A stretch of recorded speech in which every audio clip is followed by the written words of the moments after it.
Hello, I'm Alexandra J. Johnson with the Entheos Academy for Optimal Living, and today I'm here with Michaela Boehm. She is one of the leading experts on relationships, intimacy, sensuality, sexuality, and all things juicy and delicious.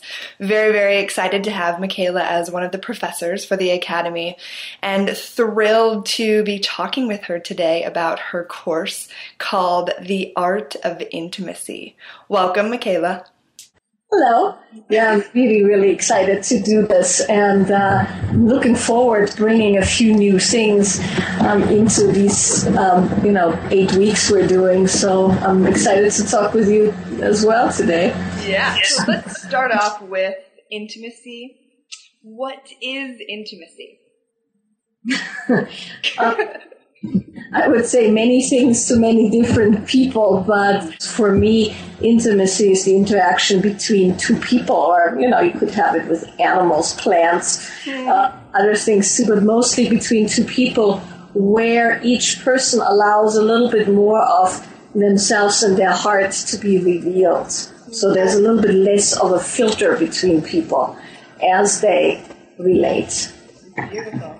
And what stops us, because your class is on the art of intimacy, which is beautiful, and what stops us from being intimate with one another? I usually make a little bit of a distinction between different reasons why people don't relate. I've been a relationship counselor for more years than I care to disclose at this point.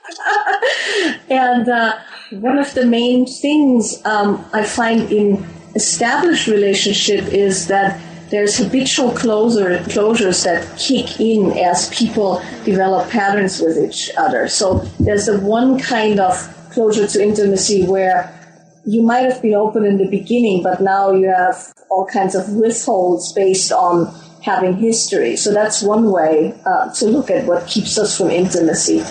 But more generally, most of us have acquired wounds and kinks and hurts from our childhood where it wasn't safe for us to love fully or be loved fully or to express fully.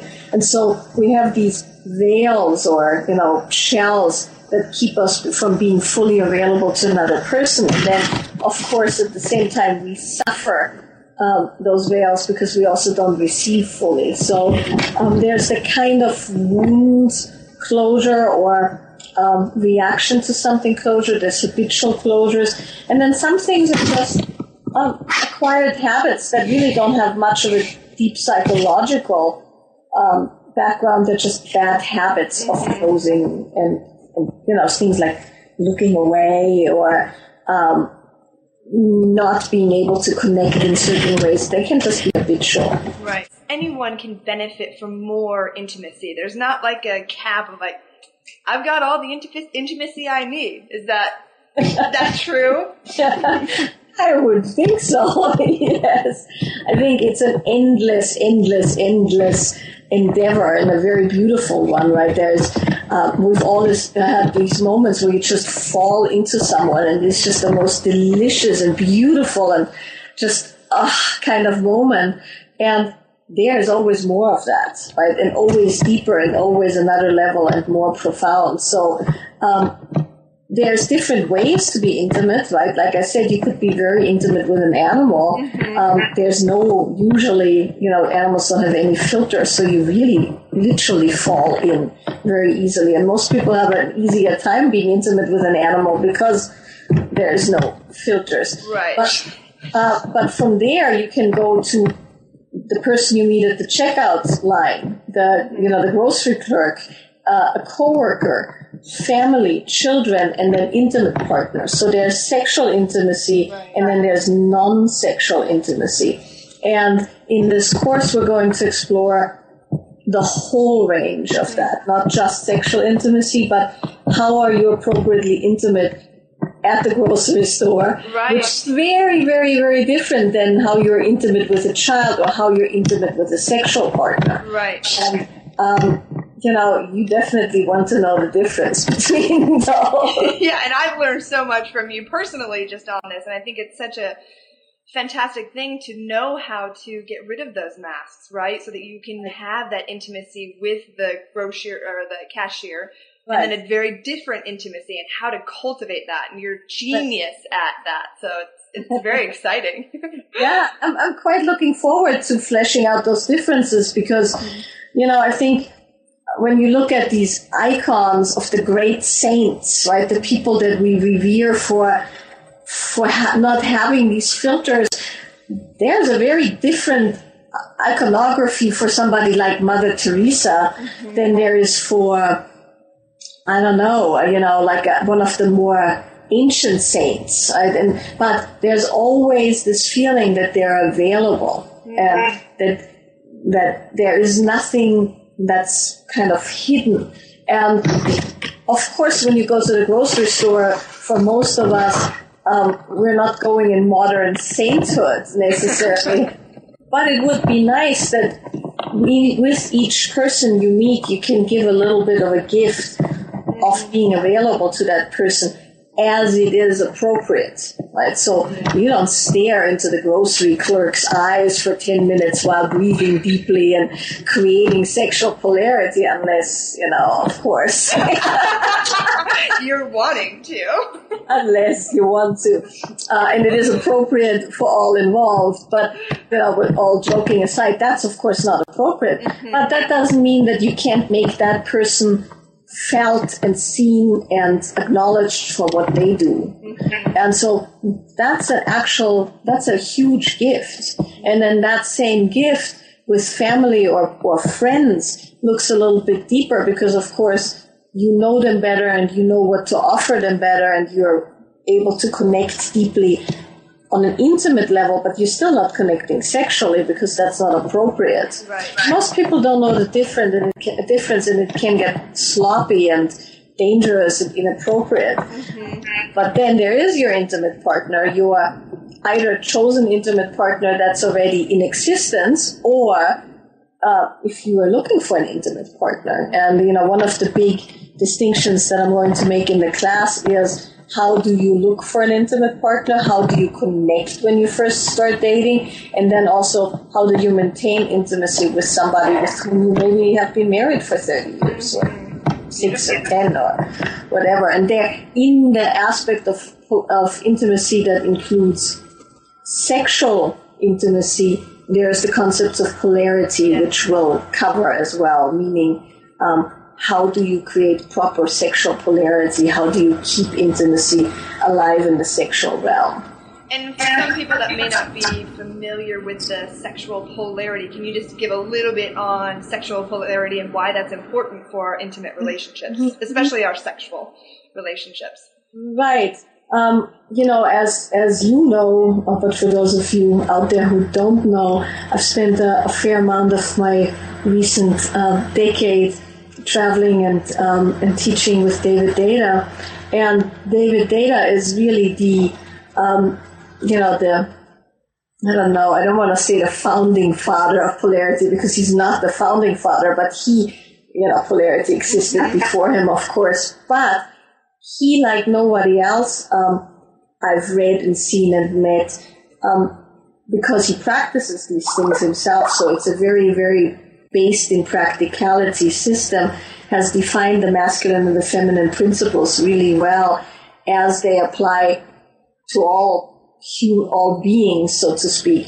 And one of the most misunderstood areas of sexual polarity is that people get very much into women are one way and men are one way. And that, of course, isn't true. And that's what I personally love so much about David's work is that he very much defined masculine and feminine as it occurs in all human beings. And it's not exclusive as to what you are and what you should be. It's just a good model of learning which parts of you are more feminine, which parts of you are more masculine, and then what would you like to consciously and artfully, here we come to the art of intimacy, engage for the deepest loving. And that's a very different, inquiry than, oh, how do you have great sex? Yeah, totally. It's really the inquiry into how do you create the deepest loving amongst the two people involved, and then for a much bigger picture. And so in sexual polarity, in sexual intimacy and sexual polarity, the best way to achieve that is that one person consciously picks one polarity and the other person picks the other polarity. And who takes masculine and who takes feminine is kind of a matter of taste and preference. But the further the poles are apart, the bigger the arc of actual sexual attraction and polarity. It has nothing to do with actually loving somebody, right? Often people have the greatest polarity when they actually don't like each other because they're so far apart. And that's why we add the other components of intimacy in there, so that there is heart connection, there's availability of the body, the mind, the soul, the heart, and then you add the sexual component to it. Yeah, it's so beautiful, too. I love what you said about, because I think that's what we're all wanting is connection. So it's like, great sex is awesome, like orgasmic bliss, but then do you feel full? Do you feel connected? And I think this course is so amazing, and it is an art of intimacy to allow yourself to be open and vulnerable, to have that human connection. Very, very exciting. Right. And there's something so beautiful about being fully received or fully given, if it's only for a second, right, or only for a minute. That moment is just so profound that, no amount of greatly executed, fantastically, perfectly textbook sex is going to do it compared to that melting, to that falling into into each other. That's really what makes it worth getting up in the morning. Yummy. Well, I have goosebumps and tears in my eyes and all of that good stuff. So this is a really, really important topic, I think, for all of us. And what do you think, somebody watching this, who is this class for, the art of intimacy, and what can they kind of expect to get out of the course? Mm-hmm. As I'm writing these course descriptions and thinking more about it, I have all these ideas, and I'm sure as we go along, things will develop a little bit further. I definitely want to make sure that a lot of my courses are with really interactive questions and answers, so that these things are not theoretical. I will give some of the underpinnings, because there's actually ways to learn intimacy, very much like you're learning how to play a guitar or ride a bike. There's kind of technicalities that you can learn and principles that allow you to be more available, where your body's more available, your breath, your feeling, your heart. So I'll teach the principles and the basics, but then I would really like to offer the kind of interactive questions and answers and discussions that allow each person to find their own ways to create intimacy and learn their own ways how they restrict and how they open those restrictions. And you asked for whom is the course? Well, anybody who wants deeper relating, anybody who wants deeper exchange, regardless if they have a partner or they don't have a partner, because this applies, as we said, from everybody you meet to your chosen partner. Of course, if you're looking for a partner right now, this is a great place to start really feeling what makes dating not just a shopping and checklist and online kind of experience, but an ability to learn pretty quickly if you can connect with somebody and how. Exciting. I'm very, very excited about this course. And just knowing you and how passionate you are and just being around you, you have such a presence. So I just know that anyone who signs up for this course is in for a real treat. So thank you for taking the time and sharing your wisdom, and looking forward to the class. Me too. Can't wait, actually. Awesome. Have a fantastic day. Bye. Thank you. The same to you. Bye. Bye.